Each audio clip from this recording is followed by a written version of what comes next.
He summed it up by saying, "You are worth a subscription." Miss Millo, you probably hear lots of compliments like that. One never hears it enough. It's lovely. It still sounds fresh to you every it's time you music hear to the it. ears. Wonderful.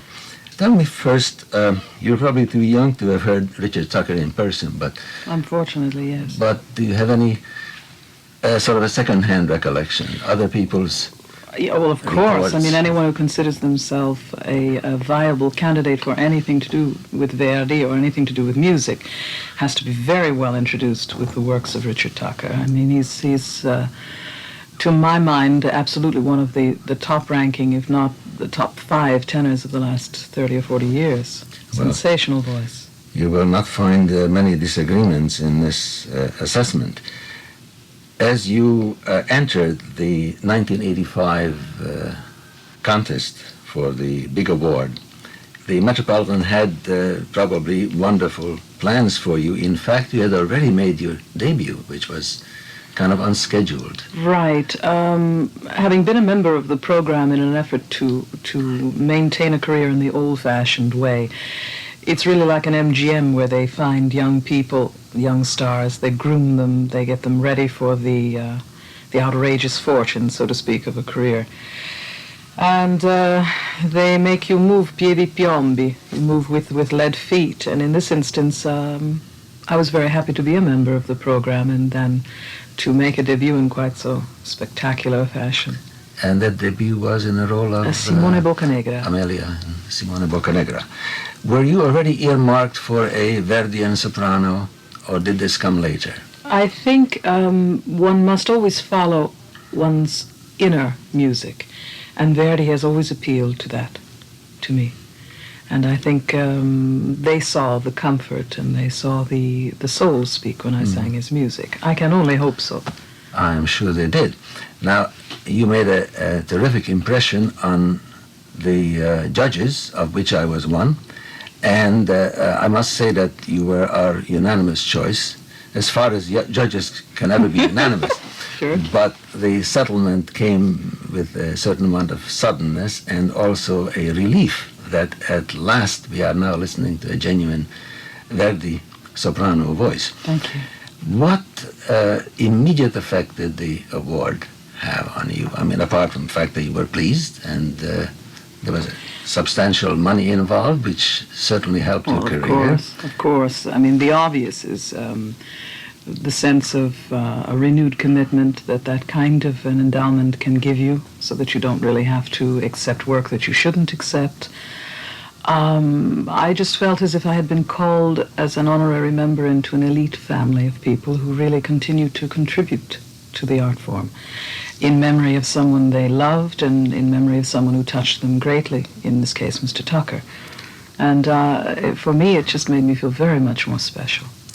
Well, this is fairly recent history. We're talking about 1985. Here we are in 1987. Right. And as far as I know, an awful lot of things have happened to you, most of them wonderful, career-wise. Yes. Could you just, for our audience, summarize some of the high points? Well, you know, always when you're speaking on the radio and someone asks you so direct a question, every last single thing goes out of your mind. Since the debut in the house, there have been some lovely other signature Verdi roles that I've been able to do, to study correctly, and then to sing them for an understanding public. Don Carlo, it was a pleasure to sing it. See, it's difficult for me to do this kind of a thing because it can so easily become a resume of a kind. And even in your expert hands, what I'd like to do is that we enter so many houses tonight with young singers who are really gaga in front of the radio, like I was a couple of years ago in the same circumstance. What I'd like to do is to impress upon them and perhaps inspire them in some way that we are really the royalty of opera, and for them to be strong and to fight the good fight. That for me is one of the absolute pleasures of being in a circumstance where I can be public. It's just to impress it on the young people. You gave me a very original view, and I agree with you very much, but I would like you to tell these young singers what they should do if they are not born into royalty. In other words, how to become royalties and how to wear the crown, so to speak. Beautifully put. I consider that the moment you choose that vocation, the moment you set your mantle on being an opera singer, you assume a nobility of sorts, or you should. We live in a world that is proliferated with media and the superfluous and the stupid. And we then allow that, and we wonder why we're not excited by voices anymore. It's probably because they're not excited.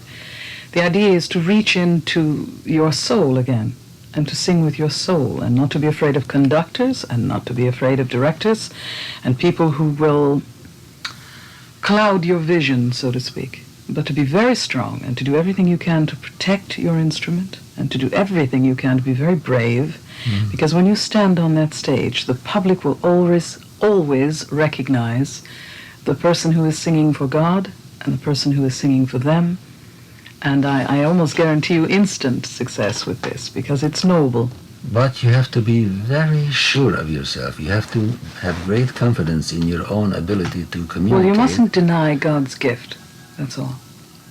And you go out there and let him handle it if he brought you this far. In your wonderful but relatively short career, have you had great difficulty conveying your convictions, which are very impressive, I must say? In other words, you said not to worry about conductors, not to worry about stage directors. They're so all-powerful today. And a singer, even great singers, even recognized singers, have such a fight on their hand today. Have you had any of those problems? I think I take example from the great singers of the past who fought the battle with iron dimples, so to speak.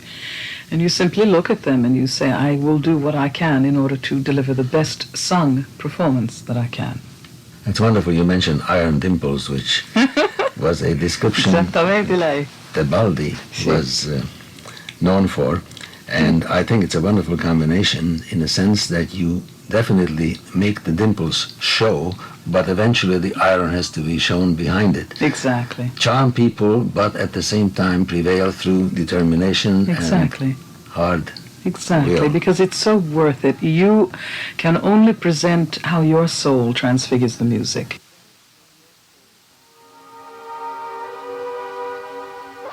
You mentioned before some of the hazards in media, some of the mediocrity and some of the trappings that go with it.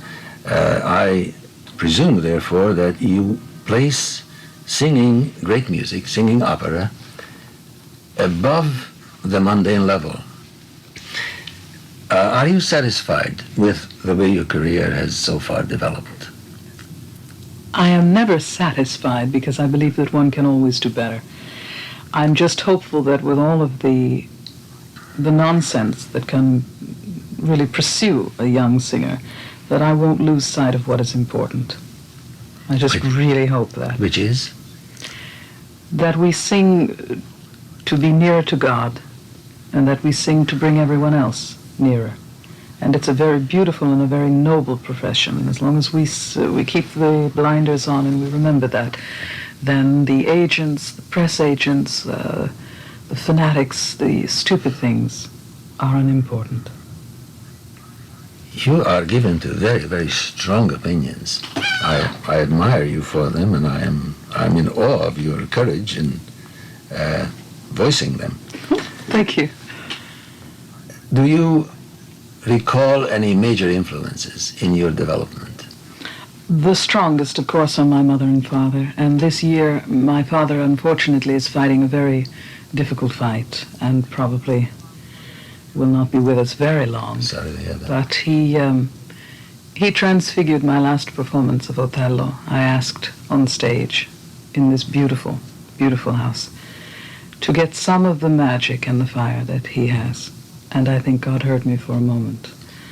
They are my strongest influences. And now my wonderful teacher here, Rita Patane, and listening to the recordings, listening to the old school of singing. Mention a few of those, please. Definitely, Mr. Tucker, without trying to be too obvious. Rosa Poncel, Renata Tebaldi, Magda Oliviero, much of the Verismo school, Muzio, without a doubt. And I pray that the young singers out there will not deny themselves the pleasure of being a student of operatic history, because everyone before them, 30 or 40 years ago, would not have dreamed of not knowing who Muzio was. You'll be surprised how many today don't. But it's It's tragic. It's unbelievable It's tragic. because yes, it's dated. Yes, it's monstrous in some of your musical practices, but boy, you are touched, you are moved, you are aware that it is a psychological rightness to music, not so much as the metronome.